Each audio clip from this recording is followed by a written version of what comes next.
آپ کے کریڈٹ پر ایک بہت بڑا کیس ہے. بہت سارے وکلاء یہ کیس لینا چاہ رہے تھے. اس کیس کے پیچھے محرکات کیا تھے؟ جب میں اس کیس کو دیکھتا ہوں تو میرے تو رونگٹے کھڑے ہو گئے اور یقین جانیے گا کہ میں رویا. تو یہ ہمارے سسٹم کی خرابی ہے کہ نادیدہ مجرم کبھی قابو نہیں آتا. دیکھیں یہ ہے خرابی. قانون مافیا کے آگے بے بس ہے. جی بے بس ہے، قانون مافیا کے آگے بے بس ہے. یہ معاشرتی المیہ ہے یا ہمارے اسٹیٹ کی کمزوری ہے؟ جو لوگ پھر جب اقتدار میں آتے ہیں قانون کو، اقتدار کو اپنے تحفظ کے لیے استعمال کرتے ہیں. کن پہلوؤں کو سامنے رکھتے ہوئے اپنے دلائل مرتب کیے؟ زینب قتل کیس میں تو ڈائریکٹ ایویڈنس کوئی نہیں تھی. ہمارے یہاں ہیرا منڈی بند کر دی گئی. جو پردیسی آ کے اپنی فرسٹریشن دور کر لیتے تھے، اس سے بھی کوئی فرق پڑا ہے؟ اس کو میں کیسے انٹرٹین کروں، کیا کہا جائے اس کے اوپر. عکس و آواز کی دنیا کے دوستوں، میں ہوں آپ کا دوست Raza Mumtaz, programme guest of the day کے ساتھ. آج میرے مہمان ہیں اشتیاق چودھری، نامور شاعر، ادیب اور بہت بڑے وکیل. آئیے ان سے گفتگو کرتے ہیں. کیسے ہیں سر آپ؟ اللہ پاک کا شکر ہے، احسان. آپ کی آمد کا بے حد شکریہ. Thank you very much. Ishtiaq Chaudhry صاحب، آپ کی شخصیت کی کئی جہتیں ہیں.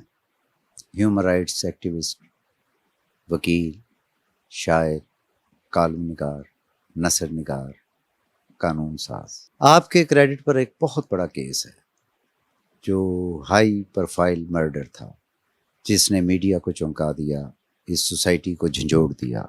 وہ تھا زینب قتل کیس. یہ آپ کے پاس کیسے آیا؟ دیکھیں امین انصاری صاحب جو تھے ان کے ساتھ میرا ایک تعلق تھا، اور جب یہ میڈیا میں آیا کیس اس کے بعد پھر انہوں نے مجھ سے رابطہ کیا، کیونکہ بہت سارے وکلاء یہ کیس لینا چاہ رہے تھے. اور امین انصاری صاحب کسی پہ بھی ٹرسٹ نہیں کرتے تھے، اور ان کو یہی تھا کہ اشتیاق چودھری ہی اس کیس کو ڈیل کرے. تو پھر میں نے اس کیس کو لیا، اور پھر اللہ پاک کا شکر ہے، احسان ہے کہ ہائی کورٹ سے بھی نیچے تو پھر ہوئی اس کی جو کنوکشن ہے، پھر ہائی کورٹ سے اس کی جو علی عمران تھا اس کی سزا ہوئی، پھر اس کو سپریم کورٹ میں سزا ہوئی. تو ہر جگہ پہ پھر میں اس کیس کو لے کے گیا، کیونکہ میں تو ہیومن رائٹس کے جتنے بھی کیسز ہیں اس سے پہلے میری ایک اچھی خاصی شہرت ہیومن رائٹس کے حوالے سے تھی. تو اس بات کا بھی ان کو معلوم تھا امین انصاری صاحب کو کہ یہ مجھے مایوس نہیں کریں گے. اللہ پاک کی مدد سے ہم نے وہ کیس جیتا، اور آپ کے سامنے پھر جو ریپسٹ تھا اس کو سزائے موت ہوئی، اور وہ پھانسی اس کو ہوئی. اور جیل میں پھر امین انصاری صاحب خود بھی تشریف فرما تھے جب اس کو پھانسی کی سزا دی گئی، تختہ دار پہ لٹکایا گیا. اچھا سر، اس کیس کے پیچھے محرکات کیا تھے؟ دیکھیں یہ جب میں اس کیس کو دیکھتا ہوں تو میرے تو رونگٹے کھڑے ہو گئے، اور یقین جانیے گا کہ میں رویا کہ اس ایک لٹل اینجل کے ساتھ جس قدر زیادتی ہوئی تھی، جس قدر ظلم ہوا تھا، وہ ناقابل بیاں ہے. تو میں سمجھتا ہوں کہ اس کے پیچھے بہت سارے لوگ بھی تھے، کیونکہ لیکن ان ہاتھوں تک تفتیش نہیں گئی. فار ایگزامپل میں آپ کو یہ ایویڈنس دوں، آج بھی وہ ایویڈنس میرے پاس محفوظ ہے کہ جو ریپسٹ تھا اس کا جو موبائل تھا، اس کے موبائل کی میں سے جو 18,000 کے قریب فائلز ایسی تھیں اس کی ریکارڈ میں، جنہیں ڈی کوڈ نہیں کیا گیا تھا کہ یہ کون سی فائلز ہیں. اچھا، اس کی وجہ کیا تھی؟ اب یہ تو اگر آپ کو یاد ہوگا کہ ڈاکٹر شاہد مسعود صاحب نے اس وقت ایک بات کی تھی کہ یہ جو ڈارک ویب ہے اس میں ویڈیوز جاتی ہیں بچوں کی اور اس طرح کے کر کے، وہ کیوں نہیں کی گئیں؟ اب وہ کیا 18,000 جو فائلیں تھیں، کیا وہ کوئی تلاوت کلام پاک تھی یا کوئی نعتیں تھیں؟ کیا تھی وہ؟ اس کو ڈی کوڈ ہونا چاہیے تھا، اور وہ اگر ڈی کوڈ ہوتی تو پھر شاید ہم اور ان ہاتھوں تک بھی پہنچ جاتے جن ہاتھوں تک پہنچنا چاہیے تھا، لیکن وہ آگے نہیں اس کو بڑھایا گیا تفتیش کو. تو یہ ہمارے سسٹم کی خرابی ہے کہ نادیدہ مجرم کبھی قابو نہیں آتا. دیکھیں یہ ہے خرابی، وہ ہمارے ہاں جو کمزور ہے اس کو سزا ہو جاتی ہے. کمزور جو ہے وہ ایک مکڑی کے جالے میں پھنس جاتا ہے. جو طاقتور ہے اس کے سامنے قانون بے بس ہے. میں اس کا اعتراف کرتا ہوں آپ کے پروگرام میں. ہمارا جو سسٹم ہے وہ اس قدر جکڑا ہوا وہ جو طاقتور مافیا ہے کہ قانون ان کا کچھ بھی نہیں بگاڑ سکتا. قانون مافیا کے آگے بے بس ہے. جی بے بس ہے، قانون مافیا کے آگے بے بس ہے. یہ معاشرتی المیہ ہے یا ہمارے اسٹیٹ کی کمزوری ہے؟ دیکھیں اصل میں منحص القوم اگر آپ دیکھیں تو جو لوگ پھر جب اقتدار میں آتے ہیں وہ قانون کو، اقتدار کو اپنے تحفظ کے لیے استعمال کرتے ہیں. ہمارا المیہ یہ ہے کہ ہمارے ہاں جو قانون ہے وہ کمزور آدمی کے ساتھ کھڑا نہیں ہوتا، کیونکہ جو قوانین پر عمل درآمد کرانے والے ہیں وہ طاقتور لوگ ہیں، وہ بڑے بڑے قبضہ گروپ ہیں. وہ جب طاقتور لوگ ہیں عملداری تو انہوں نے کروانی ہے. ہمارے ہاں اس طرح کا تو کانسیپٹ نہیں ہے جس طرح کا ویسٹ میں ہے. اور اب تو 27ویں ترمیم کے بعد تو اب تو عدلیہ بھی زیر نگوں ہو گئی حکومت کے. تو مجھے بتائیں کہ جب عدلیہ بھی حکومت کے سامنے سرنڈر کر جائے، انتظامیہ تو پہلے ہی ان کی ہے، تو پھر جو لوگ حکومت میں ہیں، فار ایگزامپل اگر کوئی آدمی حکومت میں ہے اور اس تک پہنچنا ہے قانون نے، تو قانون تو بے بس ہو جائے گا نا. ہمارے ہاں اتنا پریشر تو نہیں ہوتا کہ برطانیہ کے ہاں جس طرح ایک پرائم منسٹر ریزائن کر جاتا ہے، کوئٹ کر جاتا ہے، وہاں پہ موریلٹی بہت ہائی ہے. آپ کسی پر ایک الزام دیتے ہیں تو منسٹر ریزائن کر جاتا ہے. تو ہمارے ہاں تو کچھ بھی ہو جائے، یہاں تو دہشت گردی کے پرچے ہو جائیں، دہشت گرد بلکہ کیبنٹ میں بیٹھ جاتے ہیں. المیہ ہمارے ہاں دیکھیں سانحہ ماڈل ٹاؤن کا آج تک کچھ نہیں ہوا. دیکھیں نا 17 جون 2014 سے لے کر 6 سال اور 6 سال تقریباً 16 سال ہونے کو آ رہے ہیں. اچھا، اگر میں یہ کہوں 12 کہ سال جی 12 سال ہونے. زینب قتل کیس میں اگر اشتیاق چودھری نہ ہوتا تو یہ ممکن تھا کہ زینب جو پارٹی تھی وہ ہار جاتی؟ دیکھیں اس میں اپنی ذات پہ کوئی خود کومنٹ کروں تو مناسب نہیں ہے، میں سمجھتا ہوں. لیکن ایک کوئی بھی لائر ہے، میں سمجھتا ہوں to the best of abilities اس کو کیس لڑنا چاہیے. اگر کوئی بھی ہے، مطلب لائر کی پہلی ڈیوٹی ہی یہ ہے کہ to the best of abilities وہ اپنے کیس کو فائٹ کرے، ریسٹ ود دا گاڈ. اس لہٰذا اس پہ میں خود یہ کمنٹ کروں مناسب نہیں اچھا ہے. چلیں، آپ یہ تو بتا سکتے ہیں کہ آپ نے کن پہلوؤں کو سامنے رکھتے ہوئے اپنے دلائل مرتب کیے؟ دیکھیں اس میں زینب قتل کیس میں تو ڈائریکٹ ایویڈنس کوئی نہیں تھی. اچھا، ٹھیک ہے، جب ڈائریکٹ ایویڈنس کوئی نہیں تھی، ساری کی ساری جو تھی وہ سرکمسٹانشیل ایویڈنس تھی. اوکے. فار ایگزامپل فورینزک، اب 1100 تقریباً 90 لوگوں کے وہاں پہ ڈی این اے ٹیسٹ ہوئے اس لوکیلٹی میں، اور عمران کا میچ کیا ڈی این اے جو تھا وہ بنیادی ڈاکومنٹ تھا.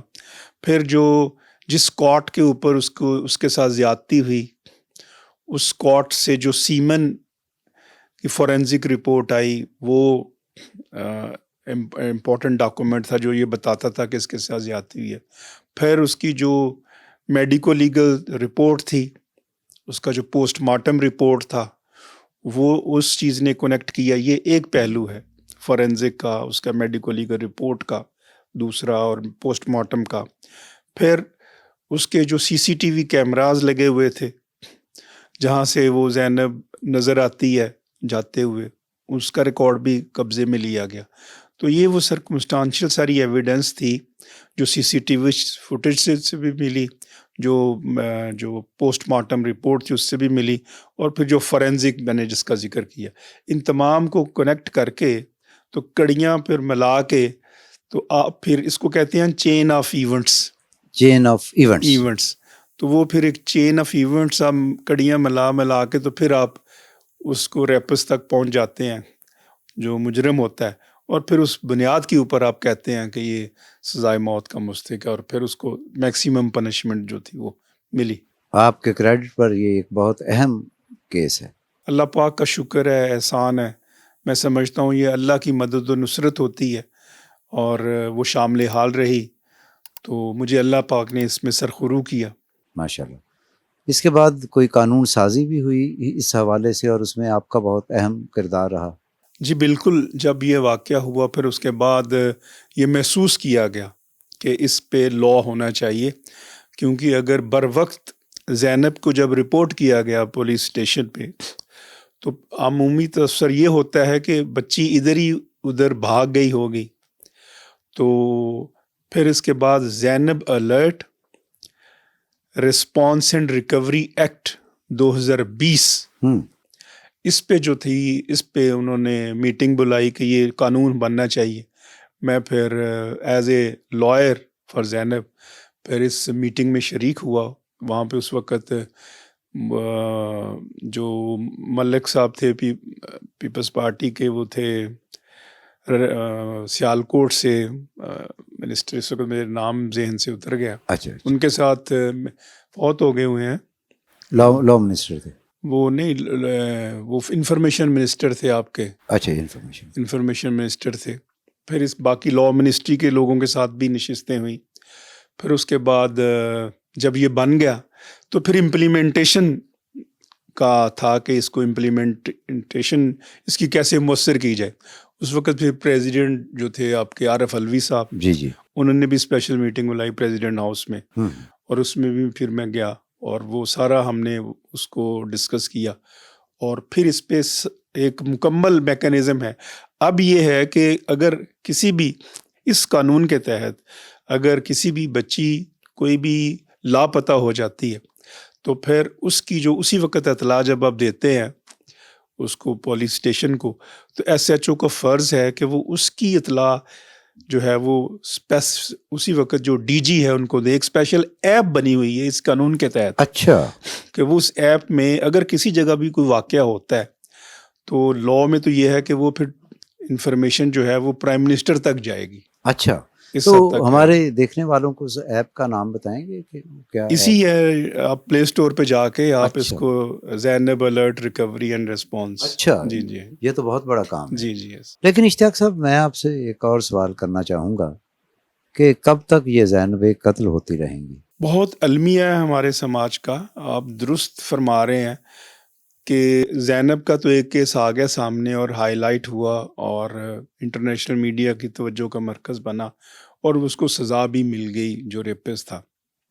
ہمارے ہاں جس قدر ظلم و زیادتی ہو رہی ہے اور بچیوں کے ساتھ جو سلوک ہو رہا ہے اور ناروا سلوک اور جو سیکس کے اس طرح کے جو کیسز ہیں جنسی زیادتی کے، وہ ختم نہیں ہوئے، وہ اسی طرح ہو رہے ہیں. 20 مقدمات اس کے بعد بھی میں لڑ چکا ہوں.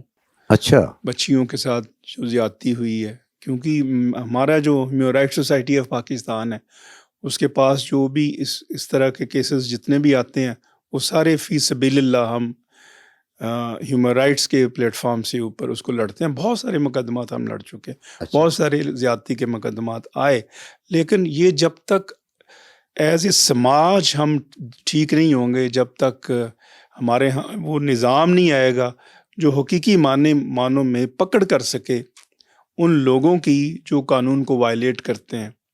کمزور لوگ ہیں نا. مثال کے طور پہ میں ایک مثال دیتا ہوں. ہمارے پاس ایک کیس آیا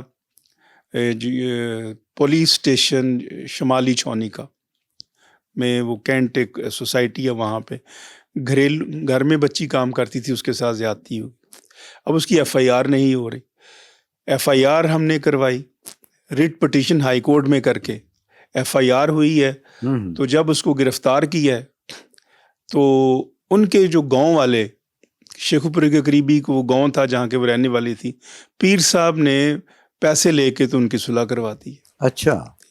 تو یہ بھی ہے ایک پیر صاحب کا ہمارے ہاں رول. ہاں، لیکن کچھ مجبوریاں بھی ہوتی ہیں میرا خیال. اب دیکھیں وہ جو کمزور ہے نا بنیادی طور پہ، تو بنیادی طور پہ جو وکٹم ہے وہ خاتون جو ہے، اور اس طرح کے جتنے بھی کیسز میں نے دیکھے ہیں اس میں وہ کمزور ہے، اس کو سہارے کی ضرورت ہے. اس کو سہارا کوئی نہیں ہے. ہمارے ہاں کمزور کا کوئی سہارا نہیں ہے.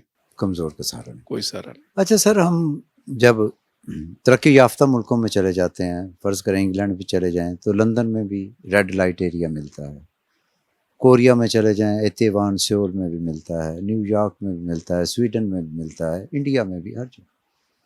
ہمارے یہاں ہیرا منڈی بند کر دی گئی کہ یہ فحاشی ہے یا غیر اسلامی ہے، اور وہ ہیرا منڈی جو ہوئی ہے وہ سرایت کر گئی دوسرے علاقوں میں، اور جو خاص مخصوص جگہیں تھیں جہاں پہ غریب لوگ چلے جاتے تھے، جو پردیسی آ کے اپنی فرسٹریشن دور کر لیتے تھے، اس سے بھی کوئی فرق پڑا ہے؟ آپ کا کویسچن جو ہے وہ اتنا ہر طرف سے وسیع ہے کہ اس کو میں کیسے انٹرٹین کروں کہ یہ کہ کیا کہا جائے اس کے اوپر کہ وہ فرسٹریشن. دیکھیں، ہم نے بنیادی طور کے اوپر جو ہماری تعلیمات ہیں ہم نے اس پہ کام چھوڑ دیا ہے. میں سمجھتا ہوں، دیکھیں، شعور جو ہے نا، بنیادی طور پہ شعور اسی جبلت کو کنٹرول کرنے کا تو نام ہے. میں کہتا ہوں اگر آپ کا شعور آپ کی جبلت کو کنٹرول نہیں کرتا، آپ کی فرسٹریشن کو کنٹرول نہیں کرتا، تو پھر آپ جانور ہیں، آپ دو پائے ہیں. سر، قصور سے آیا ہوا ایک مالشیا جو داتا دربار کے باہر بیٹھا ہوا لوگوں کے جسم دبا رہا ہے اور وہ گھر سے دور ہے، اس کے اندر تو یہ شعور نہیں آئے گا. دیکھیں، کس نے شعور دینا ہے؟ من حیث القوم ہمارے جو پولیٹیکل لیڈرز ہیں انہوں نے شعور دینا ہے. ہوا یہ کہ جنہوں نے شعور دینا تھا وہ خود بے شعور ہے، ان کے پاس خود شعور نہیں ہے. شعور نہیں. ٹھیک ہے نا. پولیٹیکل کلاس جو ہے وہ ڈس آنیسٹ ہے، پولیٹیشین جو ہیں وہ ان پڑھ ہیں، چاند ایک کو چھوڑ کے. ٹھیک. پھر جو سماجی لیڈرز ہیں ہمارے ہاں، وہ بھی جس طرح کے معاملات میں ہم دیکھتے ہیں جس طرح کے، تو بنیادی طور پہ یہ ڈاؤن فال ہے سوسائٹی کا. ٹھیک ہے. لہٰذا اس کو آپ یہ نہیں کہہ سکتے کہ وہ جو مالشیا ہے اس کو بھی تو دیکھیں، اس کو بھی شعور دینے کی ضرورت ہے. اس کے لیے یہ ضروری نہیں ہے کہ صرف ایجوکیشن ہی ہے، یہ ٹریننگ کی بات بھی ہوتی ہے. شعور یا اسکول دیتا ہے یا ماں کی گود دیتی ہے؟ ٹریننگ بنیادی طور پہ ماں کی گود ہی ہے نا. جی. مطلب آن دا لائٹر نوٹ، مطلب جب ہم آئے لاہور میں پڑھنے کے لیے تو والدہ صاحبہ کا تھا کہ بیٹا دھیان سے پڑھنا، وہاں پہ لڑکیاں بھی ہوتی ہیں. آپ کی والدہ کے پیچھے تعلیم بھی تھی، تہذیب بھی تھی، ٹھیک ہے نا جی، ایک خاندانی پن بھی تھا، تربیت بہت زیادہ تھی. میں کہتا ہوں ٹھیک ہے، مطلب یہ اس کو ہے وہ تربیت. سادہ تھے. ٹھیک ہے. اچھا، تربیت بہت تھی. اب کیا کوئی ایسا حل ہو سکتا ہے کہ ان لوگوں کی تربیت ہو سکے کہ جو ان پڑھ ہیں، جو مزدور ہیں؟ دیکھیں، ہم نے بنیادی طور پر ماں کی تربیت، جو ماں اگر تربیت یافتہ ہے تو تبھی ایک وہ اچھی نسل دے سکتی ہے. لیکن ہماری فلمیں تو جو بنتی ہیں اس میں وہ مولا جٹ سے کہہ رہی ہوتی ہے میں 7 خون معاف نہیں کراں گی جب تو نہ دے 8 بندے نہ ماریں. دیکھیں، وہ ایک اسکول آف تھاٹ ہے، وہ بھی تربیت کا ایک ذریعہ ہے. وہ ایک اسکول آف تھاٹ ہے نا. لیکن یہ ضروری تو نہیں ہے نا. آپ یہ بھی تو مائیں کہتی ہیں کہ بیٹا اگر کوئی آپ کے ساتھ زیادتی بھی کر دے تو آپ اگنور کر دیں. یہ بھی تو ایک یہ بھی تربیت کا حصہ ہے. پاکستان کو خوبصورت، خوشحال اور بہترین معاشرہ بنانے کے لیے کیا ضرورت ہے؟ کس چیز کی ضرورت ہے؟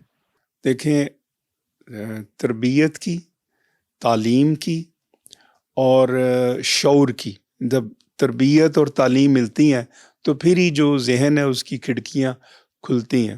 میں سمجھتا ہوں کہ ہمیں اپنے تعلیمی اداروں میں ہمیں وہ جو سلسلہ کٹا ہوا ہے حقیقی معنوں میں، اور ہم پروموٹ نہیں کرتے اس ٹریننگ کو، اس ایجوکیشن کو، کہ جس میں ہم جو فضا تعلیمی اداروں کی ایسی ہو کہ جس میں آپ کسی جو ذہن ہے اس کو براڈ کر سکے، آپ ایک براڈر ویژن کے لوگ پیدا کر سکے. رائٹ. تعلیم اسکول دے گا، تربیت ماں کی آگوش دے گی، شعور کون دے گا؟ جب یہ دونوں چیزیں ملتی ہیں، دیکھیں، تو پھر آپ شعور ڈیولپ ہوتا ہے. بنیادی طور پہ تعلیم و تربیت ہی آپ کا شعور ڈیولپ کرتے ہیں. پھر آپ کے ایکسپیرینسز ہیں لائف کے، پھر آپ دھوکے بھی کھاتے ہیں، پھر جب آپ پوری زندگی خود ایک تجربہ بن جاتی ہے، تو پھر جب آپ خود ایک تجربے سے زندگی گزرتی ہے تو پھر آپ کا جو اویئرنیس لیول ہے وہ بڑھتا ہے. اور اس کے ساتھ پھر آپ کی اپنی سیلف اسٹڈی ہے. ٹھیک ہے. اچھا، معاشرے کے بہترین فرد کے لیے ضروری ہے کہ وہ تعلیم یافتہ ہو، تربیت یافتہ ہو اور صاحب شعور ہو. جی بالکل. اس میں معاشی حالات کا کس حد تک دخل ہے آپ کے خیال میں؟ بہت دخل ہے اس میں. دیکھیں، معیشت کی بنیاد کے اوپر ہی تو ساری یہ چیزیں ہیں. مطلب آپ اس کو، معیشت کو آپ اگنور نہیں کر سکتے. بڑے بڑے فلسفی بھی جو ہیں وہ فلسفی تبھی بنے جب وہ اس سے نکلے، معاشی فکر سے نکلے.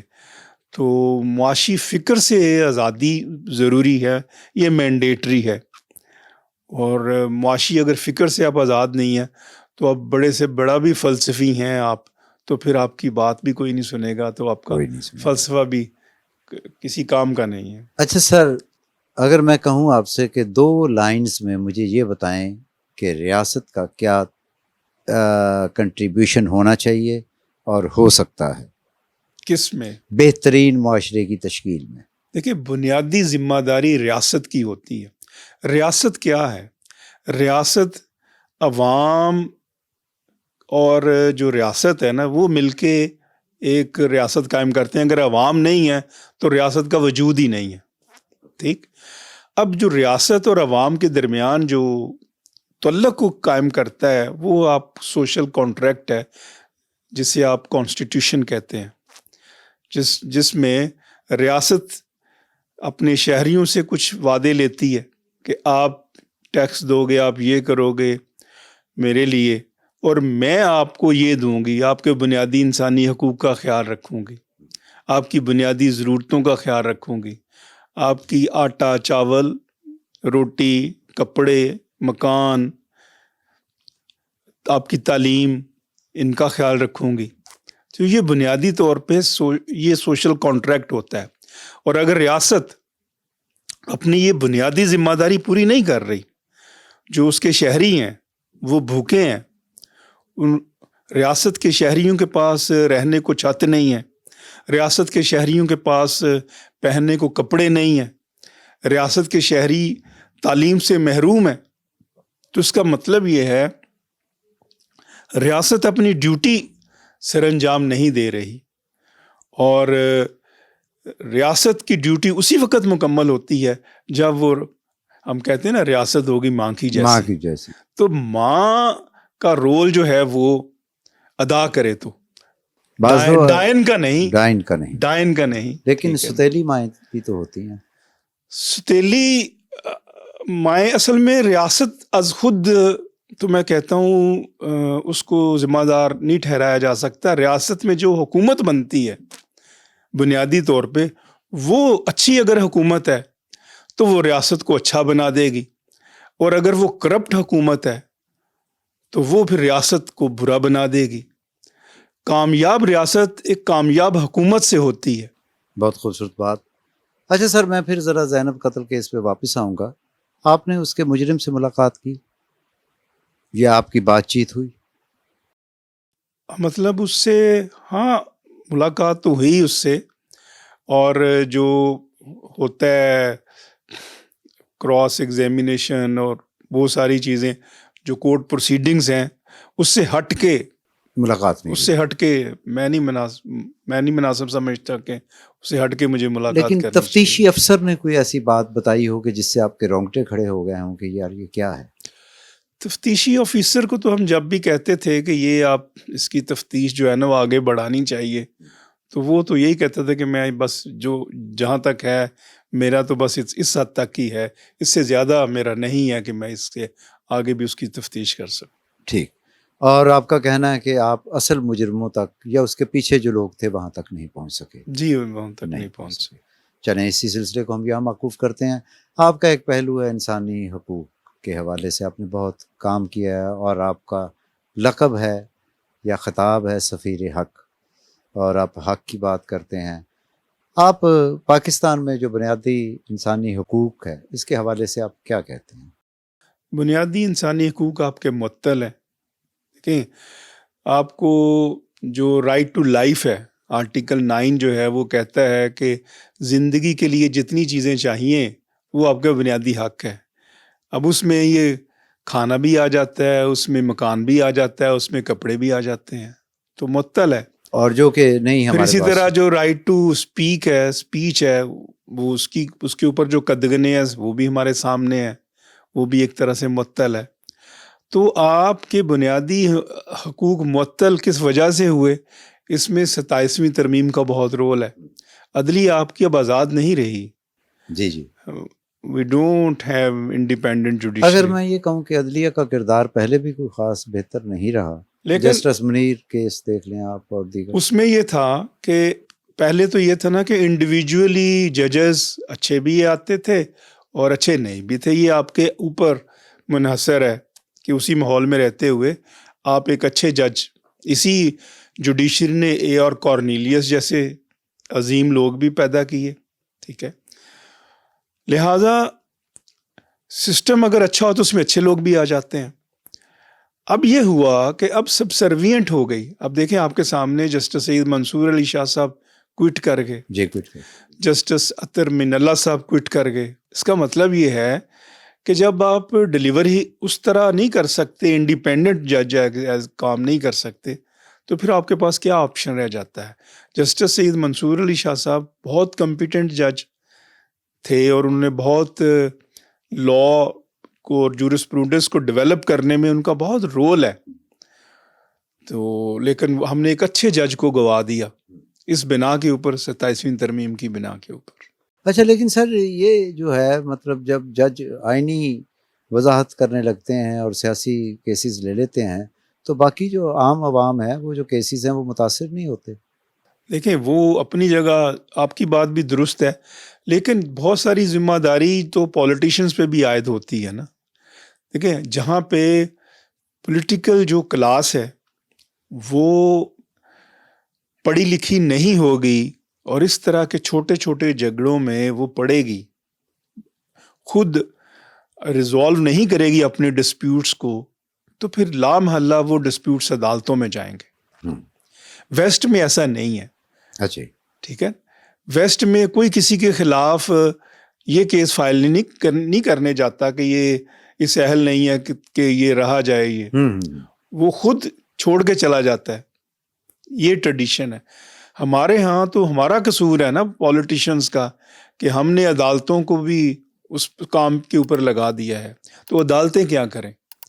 پھر عدالت نے جو بھی ان کے پاس کیس آئیں پھر اس کا تو اس نے فیصلہ کرنا ہے. اور پھر جس طرح الیکشن کمیشن آف پاکستان نے جو وائلیٹ کیا ہے ججمنٹس کو، سپریم کورٹ کا حکم ماننے سے انکار کیا، تو وہ بھی ہمارے سامنے ہے. تو احترام بھی نہیں رہا پھر ججز کا یا عدالتوں کا. تو یہ ایک المیہ ہے ہمارے ہاں کہ پولیٹیشنز خود ریزالو نہیں کرتے اور معاملے عدالتوں تک جاتے ہیں. یہ ملکی معاملات میں این جی اوز کا کردار کیا ہونا چاہیے اور کیا ہو سکتا ہے؟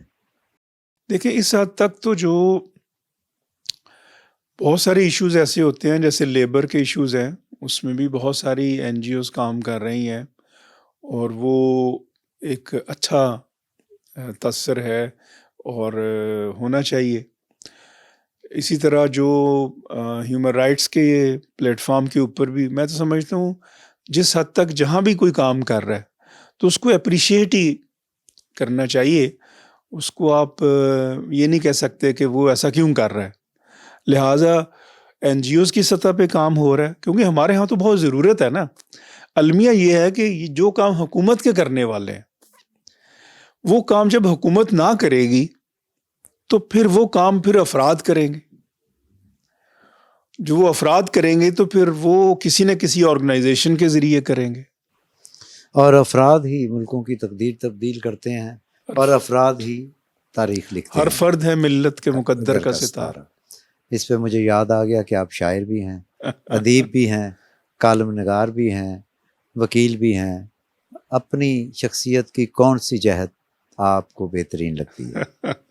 بہت مشکل سوال ہے کیونکہ پہلے جب نوجوانی میں تھے تو شاعری ڈومینیٹ تھی، اس کی ایک اچھا. کرٹ ہوتی ہے نا، وہ ڈومینیٹ کرتی ہے آپ کو.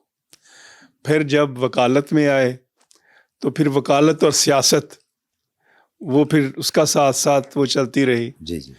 پھر جب تھوڑے سے اور وکیل بنے اور وکالت میں تھوڑے سے آگے گئے تو پھر مجھے محسوس ہوا کہ ایک وکیل کے ہاتھوں ایک شاعر کا گلا گھونٹا جا رہا اوہ یہ تو بہت بڑا المیہ ہے، لیکن ہم نہیں چاہیں گے کہ ایک شاعر وکیل کے ہاتھوں ضائع ہو. وہ ضائع ہو.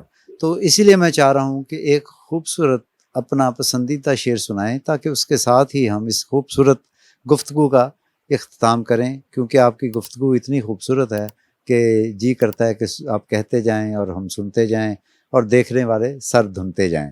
صبح امید ہے نظم میری جی پلیز. اداس آنکھیں سے، اور وہ میری زندگی کا خواب ہے. اچھا میں اس خواب کو لے کے تو چلا ہوا ہوں، ایک دیوانے کی طرح گھوم رہا ہوں صبح و شام دن رات. وہ کچھ یوں ہے کہ ظلم کی زنجیروں میں جکڑے مجبور ہیں ہم، واہ بہت دکھ سہتے ہیں رنجور ہیں ہم، بھوک فاقے خودکشی ہی اپنا نصیب ٹھہرا ہے، افلاس جس کا مقدر ہو وہ مزدور ہیں ہم. واہ ہے یقین کہ ایک روز انسانیت کے معیار بدلیں گے، ہے یقین کہ ایک روز انسانیت کے معیار بدلیں گے، مجبوروں کمزوروں کے لیل و نہار بدلیں گے. ایک صبح جبر کی یہ دیوار گرے گی، واہ ایک صبح جبر کی یہ دیوار گرے گی، خود غرضی مادہ پرستی کے افکار بدلیں گے. واہ واہ تھا یقین جس کا، تھا یقین جس کا وہ سحر نکلی ہے، واہ کتنی تابندہ روشن خیال نسل بشر نکلی ہے. واہ اے وطن تیرے لیے کتنے ہی مصائب جھیلے، حیات موت سے ہو کے امر نکلی ہے، واہ حیات موت سے ہو کے امر نکلی ہے. واہ واہ واہ. خواتین و حضرات، خوبصورت شاعری جو اشتیاق چودھری صاحب کا خواب بھی ہے، اور یاد رکھیے خواب ہی تعبیر بنتے ہیں. میں آپ سے اجازت چاہوں گا. خدا حافظ.